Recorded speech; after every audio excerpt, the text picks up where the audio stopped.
রাজবাড়ীর দৌলতদিয়ায় পদ্মা নদীতে যাত্রীবাহী বাস ডুবির ঘটনায় প্রায় ৬ ঘন্টার রুদ্ধশ্বাস অভিযানে বাসটি উদ্ধার হলেও মিলছে একের পর এক মরদেহ।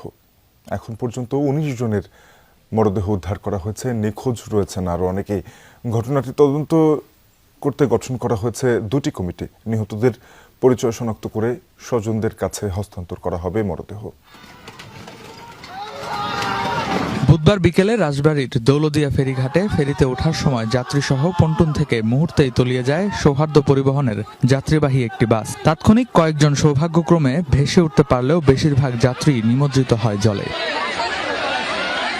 খবর পেয়ে দ্রুত ঘটনাস্থলে পৌঁছে ফায়ার সার্ভিস, বিআইডব্লিউটিএ ও কোস্টগার্ডের ডুবুরি দল। কাছেই ছিল উদ্ধারকারী জাহাজ হামজা। শুরু হয় উদ্ধার অভিযান। অল্প সময়েই নিশ্চিত করা হয় বাসের অবস্থান। টেনে তোলার পর পাওয়া যায় একে একে ১৭ জনের মরদেহ। উদ্ধারকারী জাহাজ হামজার ৬ ঘন্টার প্রচেষ্টায় উদ্ধার হয়েছে সৌহার্দ্য বাসটি। এখনও নিখোঁজ প্রায় বেশ কয়েকজনের মরদেহ। প্রত্যক্ষদর্শীদের মতে বাসে ছিল ৪০ থেকে ৪৫ জন। ফেরিতে ওঠার আগে তাদের কয়েকজন নিচে নেমে এলেও বাকিরা ছিল বাসের ভেতরে। তবে শুরুতে উদ্ধার হওয়া ২ নারীকে হাসপাতালে নেওয়া হলে চিকিৎসক তাদের মৃত ঘোষণা করেন। একজন হচ্ছে ৫৫ বছর বয়স আর একজন ৬০ বছর বয়স, দুইজনই মহিলা। দুইজনকে আমরা মৃত অবস্থায় পেয়েছি। আমাদের এখানে যখন আনা হয়েছে ওনারা অলরেডি মৃত ছিল। ৪০ থেকে ৫০ জন হবে।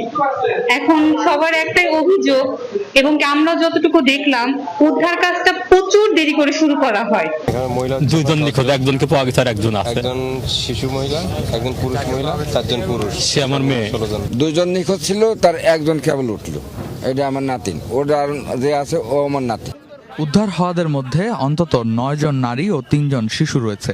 কয়েকজন আহত অবস্থায় হাসপাতালে চিকিৎসাধীন। নিখোঁজদের খোঁজে চলছে উদ্ধার অভিযান।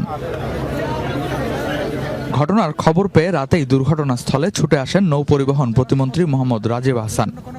আমরা লাশগুলো দাফন করার জন্য জেলা প্রশাসন থেকে একটা আমরা ২৫,০০০ টাকা করে শুধুমাত্র দাফন করার জন্য, আর ইনস্ট্যান্ট মানে একেবারে প্রাথমিকভাবে আহত কেউ থাকলে তাকে ১৫,০০০ টাকা করে সহায়তা দেওয়া হবে।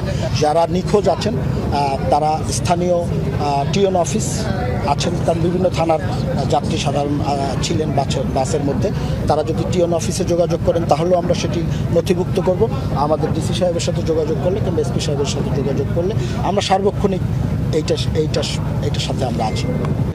দুর্ঘটনার কারণ জানতে রাজবাড়ীর অতিরিক্ত জেলা ম্যাজিস্ট্রেট ও নৌপরিবহন মন্ত্রণালয়ের অতিরিক্ত সচিবের নেতৃত্বে গঠন করা হয় দুটি আলাদা তদন্ত কমিটি।